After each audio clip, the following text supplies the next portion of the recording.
Here's a scenario.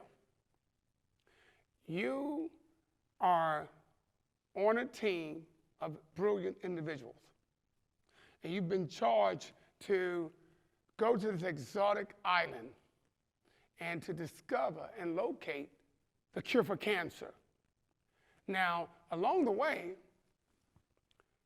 what you want to do, you want to be able to overcome obstacles. You're going to be dealing with people, colleagues on your team who you don't get along with. And as you're on your voyage, sometimes you're going to get fatigued and tired and simply want to quit. But as we know in life, life is filled with adversity. And what you need to do is when adversity presents itself, is to overcome it. Now, I firmly believe that adversity does not build character, it simply reveals character. So along this way, on your voyage, while you're traveling with your team, trying to find a cure for cancer on this exotic island, you arrive. And as you arrive, guess what happens? You find out that all hell is breaking loose. you must do something, rally the troops in order to come home. People are fatigued, angry. There's a hostile environment. People are shooting, guns, bombs are going off, a lot of different things. The moment arrives when members on your team say, I quit. I'm ready to go back home. It's not working for me. Our strategies that we create and trying to implement, we can't execute. There's a problem. Well, you're going to have questions. What did we go wrong? What do we do next? How can I keep people on board and execute accordingly? Because if we can find a cure for cancer, it can literally change the world as we know it today. Now, my mother, Elizabeth Mitchell, died from a cancer called multiple myeloma. And I remember at that time, nearly 13 years ago, that cancer was unfortunately a very, very rare cancer. And as a result, she passed away, fighting tooth and nail, but she couldn't beat the cancer. Now, in this situation, unlike my mom, the possibility to overcome and find a cancer, the cure for it, I like your chances of getting there. But unfortunately, sometimes people are going to want to do what they're comfortable doing, and that's quitting. Turn it around on the boat, get back in the boat, going back across shark-infested waters. Well, in order to alleviate and change the energy and the effort, I suggest you do something. Not scream, not argue, not fight. I suggest that you simply burn the boat. Because when you burn a boat, you shift the mindset. Immediately, you can shift the mindset. When you change the mindset of an individual, you help them to maneuver from left to right, from up to down. You change energy. Energy is everything. If you believe it's not possible, then it's not possible.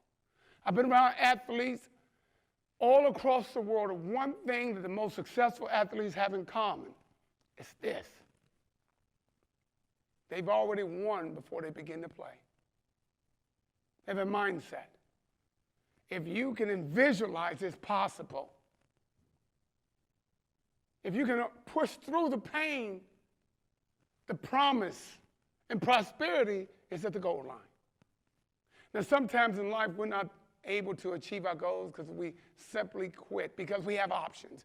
But when you eliminate options, you heighten your chances and the possibility of achieving your goal. That's why when you see babies learning how to crawl, their chances of learning how to crawl over several weeks and several months heighten tremendously, because failure is not an option. They don't know what failure is. They only had that intestinal fortitude, the guts to push, to crawl, to fall, to get back up, to fall 7 times, and to get up to 8 times. When you eliminate fear, the only thing that's left is faith. And then faith is fortune. And that's also food. You get a chance to eat and grow spiritually, psychologically, emotionally, mentally. You eat, you grow, you overcome, you become better.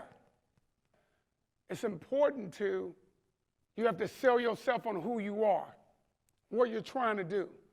You have to talk to yourself. You have to hold on to your dream and talk to yourself about purchasing your dream.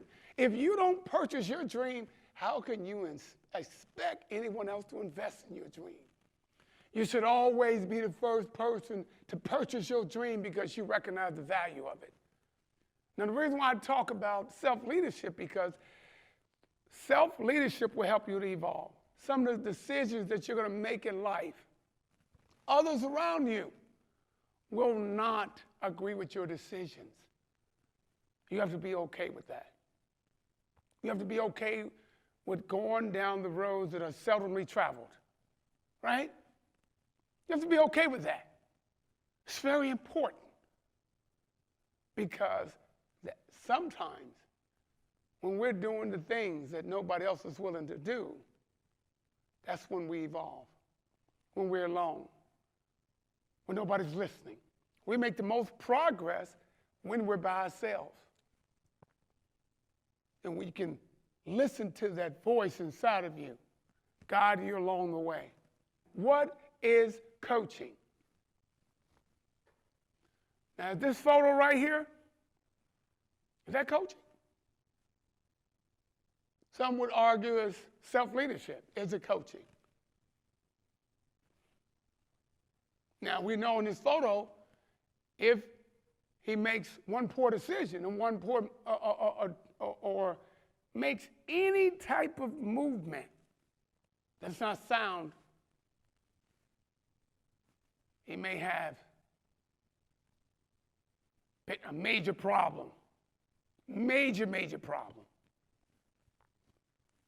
Is this coaching? It's dreaming coaching. Is this coaching? Watching a mom walk a child, first day of school in first grade, second grade, third. Is that coaching? Is this coaching? I'll give you a story about this picture. It's coaching at its best. It's the power of assembly. When people, animals, come together to achieve a common goal, they have to believe in the goal, in the direction, and in the mission to work collectively together.